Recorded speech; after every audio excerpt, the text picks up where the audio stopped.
নমস্কাৰ, স্বাগতম জনাইছোঁ মোৰ অন্য এটি ৰেচিপিলৈ। আজিৰ ৰেচিপিটো হৈছে মোৰ নাৰিকল পিঠা বৰা চাউলৰ, তাকো মিক্সিত খুন্দি কিদৰে একেবাৰে কম সময়তে ধুনীয়াকৈ বেছিকৈ পিঠা বনাব পাৰিব সেয়া মই আপোনালোকক দেখুৱাম।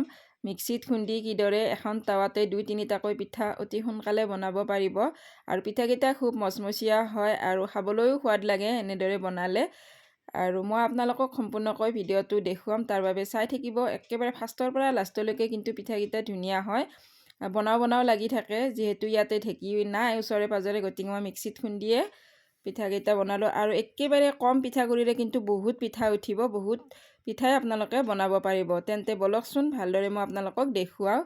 এয়া বৰা চাউলকেইটা মই মিক্সিত খুন্দি লৈছিলোঁ। তাৰে আগতে মই 2 ঘণ্টা তিয়াই থৈ ভালদৰে কটন কাপোৰ, এইখন ছাইডত যে দেখিছে সেই কটন কাপোৰখনত মই জৰজৰীয়া কৰি লৈ এয়া খুন্দি লৈছোঁ মিক্সিত। তাৰপাছত সেই যে গিলাচটো দেখিছে, ষ্টিলৰ গিলাচটোত ঠাণ্ডা পানী লৈ অকণ সানি দিছোঁ আৰু অকণ নাম মাত্ৰ পানী সানি দি এনেদৰে চালনীৰে আকৌ চুজি চলা চালনীৰে কৰি ল'ব, চালি ল'ব পিঠাগুড়িকেইটা। এয়া দেখিছে, কিন্তু অকণমান দেৰি হয়, দেৰি হ'লেও কিন্তু পিঠাকেইটা বনাই খুবেই ভাল লাগে। এয়া হাতেৰে হেঁচি দি মই, পাতল চালনী লাগিব।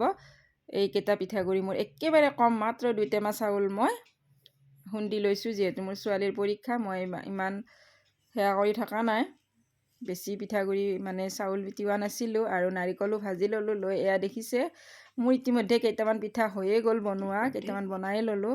আৰু টাৱাখনত দেখিছেনে কি ধুনীয়াকৈ পিঠাকেইটা চামুচখনেৰে দিওঁতে পিঠাগুড়িখিনি ধুনীয়াকৈ লাগি ধৰিছে। কিছুমানৰ কিন্তু ফাটি যায়, ঘূৰাবই নোৱাৰে, ফাটি যায়। পানী সানাত হয়তো কম হয় আৰু ফাটি এইটো কাৰণেও যায়, কিছুমানে যিখন টাৱাত ধৰক ৰুটি বনায় তাত ঘি বা তেল ব্যৱহাৰ কৰে, যাৰ বাবে টাৱাখন পিছল হৈ থাকে। এই মোৰ টাৱাখন দেখিছে, এই টাৱাখন মই যেতিয়া পিঠা বনাওঁ, এই অকল তিল পিঠাবিধেই বনাওঁ।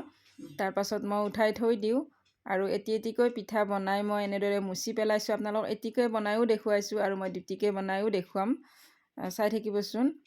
আৰু যিহেতু পানী সনা চাউলৰ গুড়ি হয়, এনেদৰে ভাপ ওলাই মানে পিঠাখিনি, যিহেতু বৰা চাউল আঠা থাকে, তো এটা এনেদৰে বহলাই লৈ মই ছাইডত টানি থৈছোঁ।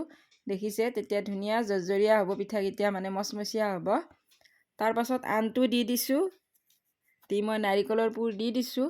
চেনি আৰু নাৰিকল ভালদৰে ভাজি লৈছোঁ। লৈ এয়া দেখিছে, মুখখন এনেদৰে মাৰি দিছোঁ। দি পিঠাকেইটা মেৰিয়াই যাম। এনেকৈ কি হয়, কম সময়তে হৈ যায়। যিহেতু গেছৰ ইমান দাম, এটা চিলিণ্ডাৰৰ ইমান দাম, গতিকে বিহু বুলিতো আৰু সকলোৰে চিলিণ্ডাৰ খৰচ হ'বই।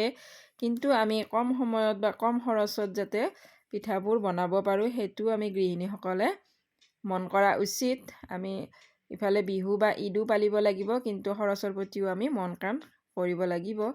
আৰু এনেদৰে মই গোটেইকেইটা পিঠাই বনাই যাম।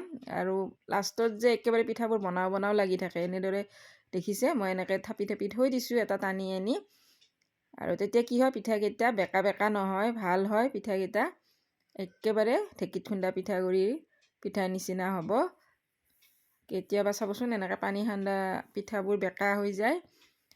মানে এতিয়া যদি টাৱাখনৰ ছাইডত থৈ দিয়া যায়, মেৰাৰ পিছত কিন্তু মই ছাইডত থৈ দিম পিঠাকেইটা, মেৰুৱা হোৱাৰ পাছতো থৈ দিব, তেতিয়া পিঠাকেইটা আৰু ভাজ নধৰে, মানে বেকা হৈ নাযায়, ধুনীয়া একেবাৰে পোন হৈ থাকিব। এয়া দেখিছে মোৰ পিঠাকেইটা কি ধুনীয়া হৈছে। কোনে ক'ব মিক্সিত খুন্দা পিঠাগুড়িৰ পিঠা বুলি।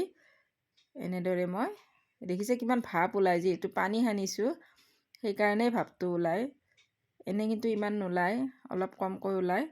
তেন্তে ৰেচিপিটো কেনেকুৱা পালে জনাব। আৰু এয়া দেখিছে পিঠা মই আধা বনালোঁ, মানে আৰু আধা পিঠাগুড়ি আছে, মই পিঠাগুড়িকেইটা থৈ দিলোঁ। এতিয়া যিহেতু ৰাতি হৈছে, মানে মই ৰাতিয়ে পিঠাকেইটা কৰিলোঁ। এইকেইটা মোৰ বনোৱা পিঠাগুড়ি আৰু পিঠাগুড়ি আছে। তাৰপাছত মই সেইকেইটা তিলেৰে বনাম। এইকেইটা বনালোঁ নাৰিকল আৰু চেনিৰে, সেইকেইটা বনাম তিলেৰে আৰু গুড়েৰে। তেন্তে ফ্ৰেণ্ডছ, ভিডিঅ'টো কেনেকুৱা পালে জনাব। যদিহে ভাল লাগিছে like, comment, share and subscribe কৰি দিব। বাই বাই, পুনৰ লগ পাম অন্য এটি ৰেচিপিত।